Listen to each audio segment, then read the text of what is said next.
ہونا تو یہ چاہیے کہ دوسرے اداکار اور اداکارائیں دیکھ کے عبرت حاصل کریں کہ بھائی کتنی ہی فٹنس کر لو. یہ لوگ تو کروڑوں روپے اپنی فٹنس پہ خرچ کرتے ہیں. مجھے کسی نے بتایا تھا کہ کوئی اداکارہ پتہ نہیں 2 کروڑ روپے اس کی صرف سالانہ اس پہ ڈسٹمپر پہ خرچ ہوتے ہیں.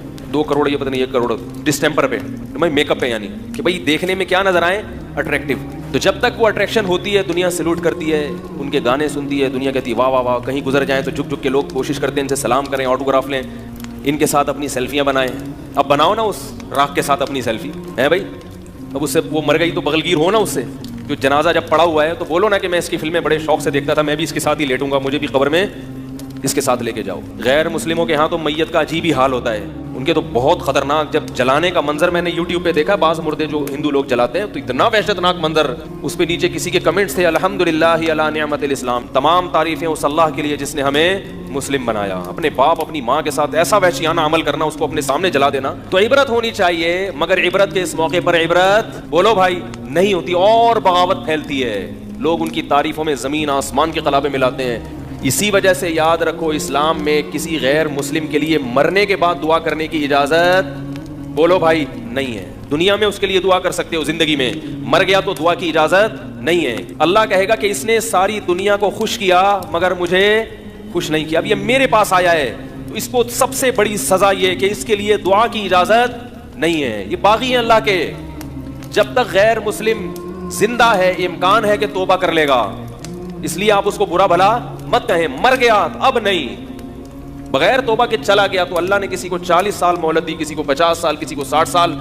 ساری زندگی ساری دنیا کا خیال, مگر جس نے پیدا کیا اس کے لیے کیا کیا آپ نے؟ اس پر ایمان ہی نہیں تھا, کرتے کیا آگے اس کے لیے.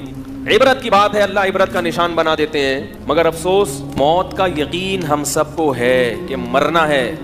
اتنی ترقی کرتے کرتے آسمان کی بلندیوں تک پہنچو اور دھڑام سے نہیں ختم, ایک لمحے میں سب کیا ہو گیا, ملیا میٹ ہو گیا. لیکن عبرت کی آنکھیں انسان کی اندھی ہو چکی ہیں. لوگ بتا رہے ہیں کہ بجائے عبرت ہونے کے اور اس کے ایصال ثواب کے لیے اس کے گانے چلائے جا رہے ہیں. بھائی محترمہ ایسے ناچتی تھیں, ایسے گاتی تھیں, یہ ان کی مشہور فلمیں ہیں, اس سے اس کی راکھ کو کوئی فائدہ ہوگا؟ تو بتانے والے بتا رہے تھے کہ بہت مشہور تھی اور بہت دنیا میں اس کے گانے وانے چلے, لیکن اچانک مر گئی. تو میں نے کہا اب تو لوگوں کو بڑی عبرت ہوئی ہوگی, یار کتنی دنیا کمائی اس نے, عزت کمائی, اور وہ عزت 1 منٹ میں بولو بھائی خاک میں مل گئی. اداکارہ ہوگی تو ظاہر ہے خوبصورت بھی ہوگی. تو یاد رکھیں سکون اور اطمینان اللہ نے خواہشات کی تکمیل میں نہیں رکھا. سکون اس میں رکھا ہے کہ جتنا مل رہا ہے اس کو اپنی ضرورت سے زیادہ سمجھیں, اور یہ یقین کر لیں کہ میں اس کا بھی مستحق نہیں ہوں. سفر میں اتنی چیزوں کی ضرورت نہیں ہوتی, یہ مجھے میری ضرورت سے زیادہ.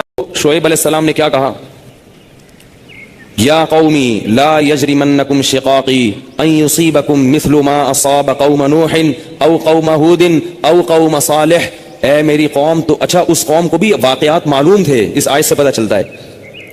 اے میری قوم ایسا نہ ہو کہ جو عذاب نوح علیہ السلام کی قوم پہ آیا جس کا تمہیں پتہ ہے, یا جو عذاب قوم ہود پر آیا, یا جو عذاب قوم صالح پر آیا, ایسا نہ ہو کہ وہی تم پر بھی آ جائے. اور یہ بھی کہنے لگے وما قوم لوط منکم ببعید, لوط علیہ السلام کی قوم تو بہت قریب ہے تم سے, جا کے دیکھ لو ان کے حالات, وہ تو ابھی ماضی کا قریب کا قصہ ہے. وَيَا قَوْمِ لَا يَجْرِمَنْ وَيَا قَوْمِ اسْتَغْفِرُوا رَبَّكُمْ ثُمَّ تُوبُوا إِلَيْهِ. اے میری قوم اعتراضات چھوڑ دو, استغفروا ربکم, رب سے توبہ استغفار کرو. دیکھو وہ لوگ استغفار کا مطلب سمجھتے تھے, ہم لوگ استغفار کا مطلب نہیں سمجھتے. جب شعیب علیہ السلام نے کہا استغفار کرو تو ایسا تو ان کے لیے تو بڑا آسان تھا, ایک تسبیح استغفار کی صبح پڑھ لیتے, ایک تسبیح شام کو پڑھ لیتے. یہ تو اتنی سی بات ہے, تو ہمیں تو نماز میں